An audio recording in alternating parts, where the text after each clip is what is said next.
بسم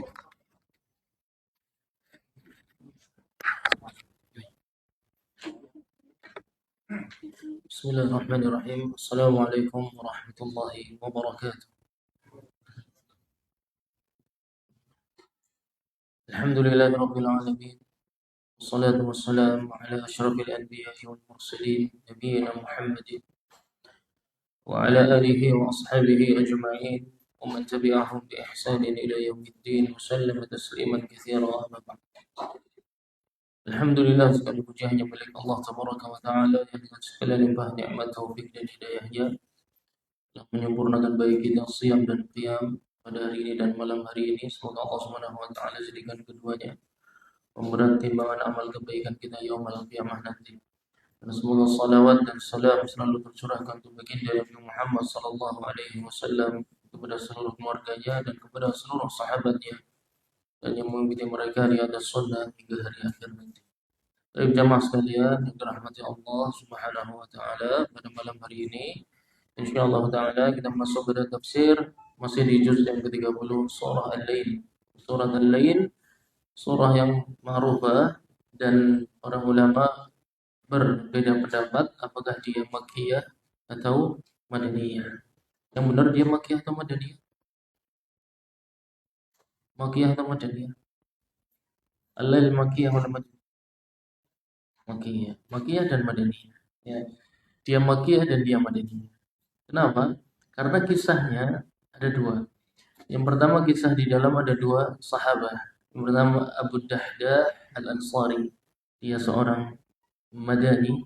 Yang kedua, kisah Abu Bakar As-Siddiq radhiyallahu anhu ketika membebaskan Bilal bin Abi Rabah ya radhiyallahu anhu Mekah. Ya, jadi ada dua kisah, yang satu terjadi di Madinah, yang satu terjadi di Mekah. Jadi surat ini Makkiyah dan Madaniyah. Ya, dia Makkiyah dan dia Madaniyah. Baik, Allah Subhanahu wa Ta'ala sebagaimana di surat-surat sebelumnya ketika bersumpah dengan harful qasam al-waw wal lail idza yaghsha, semua sumpah yang Allah Subhanahu wa Ta'ala lakukan menunjukkan idhami sya'ni al-muqsam bihi, besarnya kedudukan makhluk yang Allah jadikan objek sumpah. Yang pertama dengan lail. Allah Subhanahu wa Ta'ala bersumpah dengan malam hari idza yaghsha, ketika gelap gulita. Beberapa mufassirin menyebutkan bahwasanya awal penciptaan seluruh makhluk itu terjadi malam hari. Ya. Jadi matahari bukan diciptakan pertama. Semua penciptaan bumi dan langit itu semuanya gelap. Oleh karena itu, ayat ini dimulai dengan sumpah dengan malam hari. Wal-laili idza yaghsha, malam yang gelap gulita, dan itu adalah awal penciptaan seluruh makhluk, semuanya gelap gulita. Ya. Kemudian wan-nahari idza tajalla, kemudian Allah Subhanahu wa Ta'ala ciptakan cahaya ya dari matahari, kemudian Allah terangi malam dengan rembulan. Wan-nahari idza tajalla wama khalaqadz dzakara wal unsa. Allah bersumpah dengan makhluknya manusia yang tercipta secara berlawanan jenis, zakar unsa. Dari seluruh makhlukat, bulan, matahari, bumi, langit, yang paling mulia adalah penciptaan manusia. Ya. Wama khalaqadz dzakara wal unsa, laki-laki dan wanita. Untuk perhatikan malam dan siang. Ya, kemudian laki-laki dan wanita. Ada perbedaan karakter dan lawan. Ya, sighah muqabalah dalam bahasa Arab ini adalah bentuk kalimat yang ada lawannya, Malam lawan dengan siang, laki-laki berlawanan dengan wanita. Apa sisi perbedaan antara malam dan siang? Ya, malam adalah zaman lil ibadah. Malam itu waktu untuk beribadah. Wan nahar, dan siang adalah waktu lil ma'asyah, waktu untuk mencari ma'isyah. Itu berlawanan. Dan apabila dibalik ya, maka manusia sebenarnya secara fisik tidak akan mampu menjalaninya. Kalau berlangsung terus ya, secara terus menerus dalam waktu yang cukup lama, maka tubuh manusia akan keluar dari fitrahnya. Biasanya akan mudah sakit, ya mudah stres, emosi tidak stabil. Karena manusia diciptakan untuk bekerja di siang hari dan beribadah di malam hari.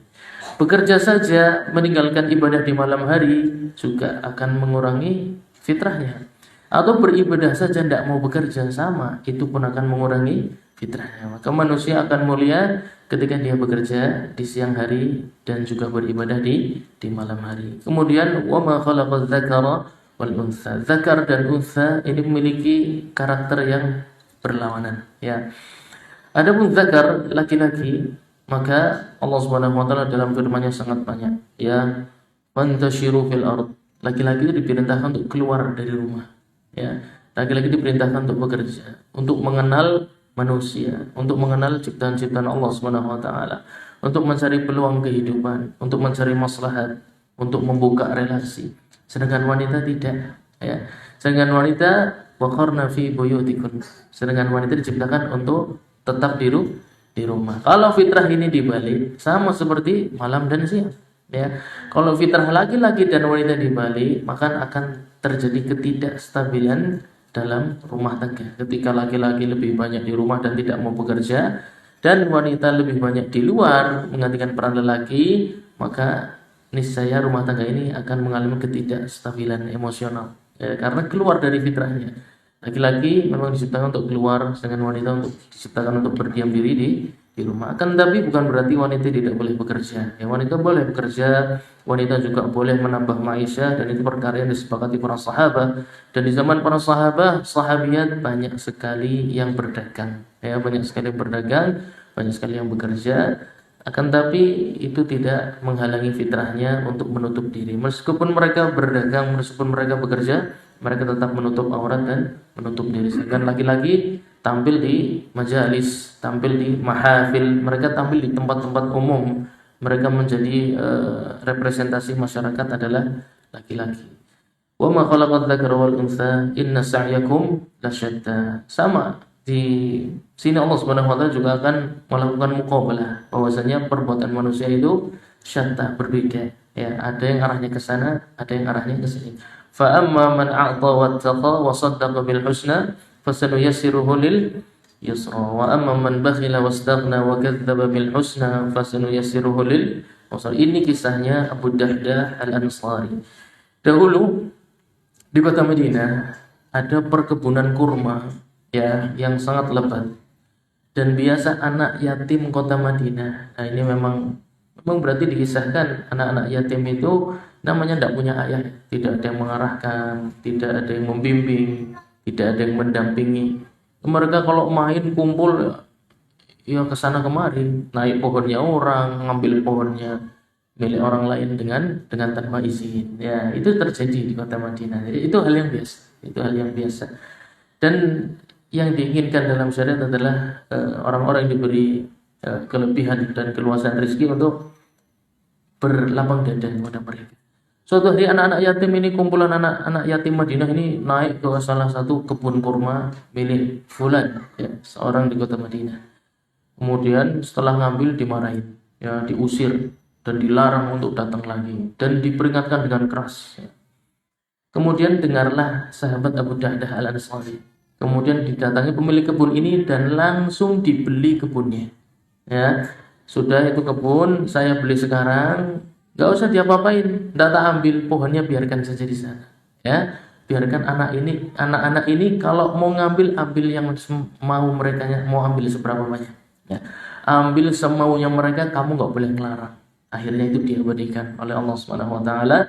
Kisahnya di dalam fa amma man a'ta wattaqa wa saddaqa bil husna fasanuyassiruhu lil yusra. Nabi sallallahu alaihi wasallam mendoakan banyak sekali untuk Abu Dahdah karena perbuatan yang spontan ini dan karena kelembutan hatinya terhadap anak-anak yatim. Barang siapa yang a'ta, memberikan hartanya, wattaqa, karena mengharap Allah Subhanahu wa taala, wa saddaqa bil husna, karena memang ingin masuk dalam surganya Allah Azza wa Jalla. Kami mudahkan seluruh langkah hidupnya menuju surganya Allah Subhanahu wa taala.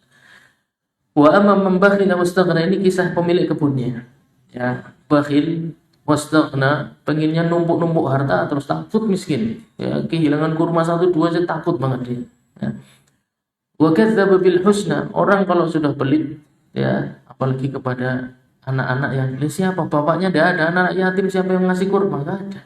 Ya, harusnya orang-orang seperti itu menjadi bapaknya, mengambil tanggung jawab ketika anak-anak seperti ini tidak ada yang menafkahi, tidak ada yang membimbing, tidak ada yang mengawal, tidak ada yang mendamping. Harusnya mereka menjadi orang, tapi malah bakhil, wastaghna, dan pengennya kaya raya terus, nggak mau kurang sedikit aja, nggak mau. Ya.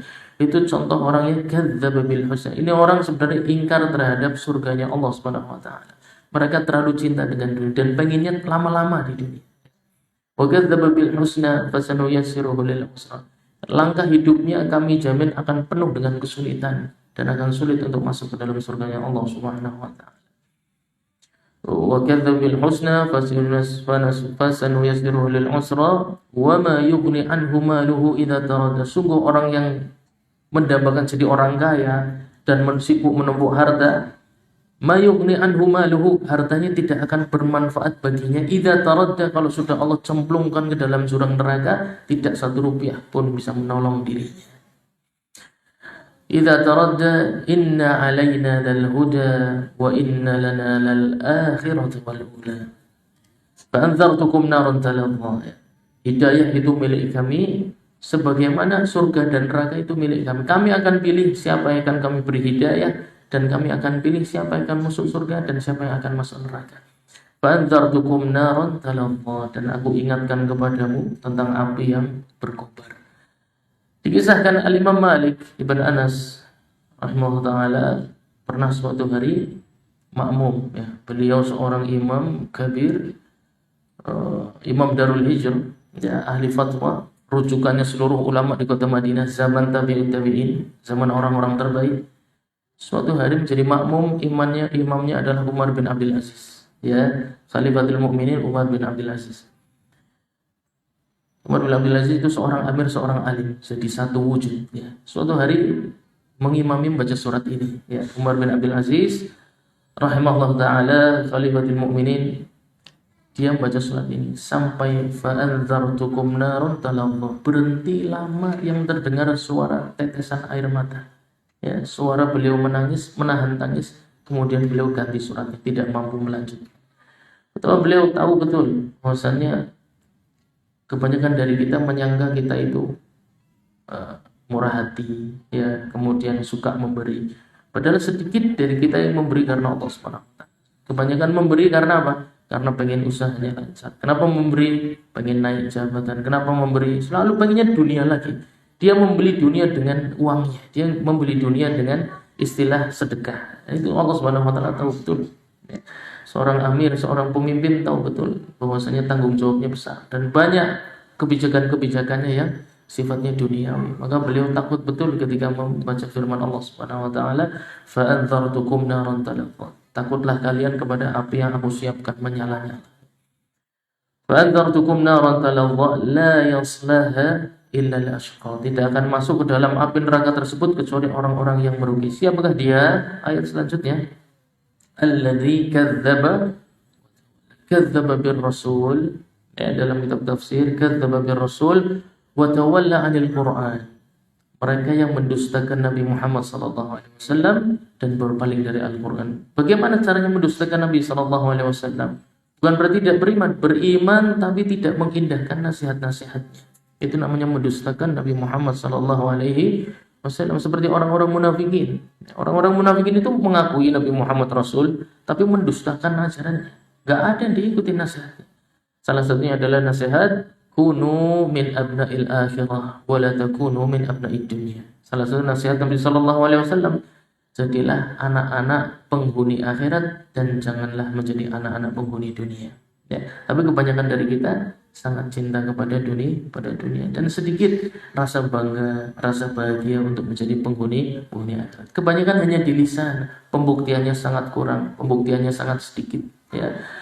Fanzartukum naran talazza la yaslaha illa al-ashqa alladhi kadzdzaba wa tawalla. Berpaling dari Al-Qur'an. Berpaling dari Al-Qur'an adalah engkau berpaling dari maknanya. Ya, bukan bacanya tapi maknanya. Berpaling dari mengamalkan isinya. Bagaimana mau mengamalkan isinya? Isinya saja tidak tahu. Ya, isinya saja. Kenapa tidak tahu? Karena tidak mau belajar. Kenapa tidak mau belajar? Kembali lagi karena terlalu cinta dengan dunia sehingga nggak sempat untuk belajar. Ya, alasannya sibuk ini, sibuk itu. Padahal dia diberi akal untuk mengatur jadwal hidupnya. Kapan harus belajar, kapan harus bekerja, kapan mengurus keluarga, kapan mengurus rumah dan lain sebagainya. Dia diberi waktu. Akan tapi pertanyaan itu akan sulit dijawab yaumul qiyamah nanti. Ya. Kenapa engkau jauh dari Al-Quran? Karena sibuk. Karena sibuk apa? Sibuk bekerja. Memang kesibukan itu semua orang nggak bekerja. Nabi SAW, para sahabat juga sibuk. Tapi mereka mampu untuk mengatur waktunya tetap dekat dengan Nabi SAW. Beberapa memilih tinggal di Masjid Nabawi, tidak pulang ke rumah. Ahlu Suffah itu bukan orang-orang keturunan orang miskin. Mereka memilih miskin. Mereka memilih lebih dekat dengan Nabi SAW daripada pulang ke rumah. Ya, mereka memilih jalan hidup seperti itu. Karena tahu bahwasanya dunia ini sementara, mereka lebih nyaman. Bukan berarti yang pulang kemudian salah, ada. Ya, mereka menemukan kenyamanan ketika berada di Masjid Nabawi dan tinggal sampai sekarang masih ada. Ya, sampai sekarang Ahlus Suffah masih ada. Ketika kami kuliah di sana banyak menemukan orang-orang yang memang tinggalnya di Masjid Nabawi. Karena kalau antum dari pagi ke situ, sore ke situ, malam ke situ ketemu orang yang sama, ya itulah Ahlus Suffah. Ya, dia mandinya di sana, dia makannya di sana, tidak tinggalin Masjid Nabawi. Dia cinta dengan soft-soft terdepan, dia cinta tilawah Al-Quran dan ingin menghabiskan usianya dekat dengan Masjid Nabi Muhammad SAW.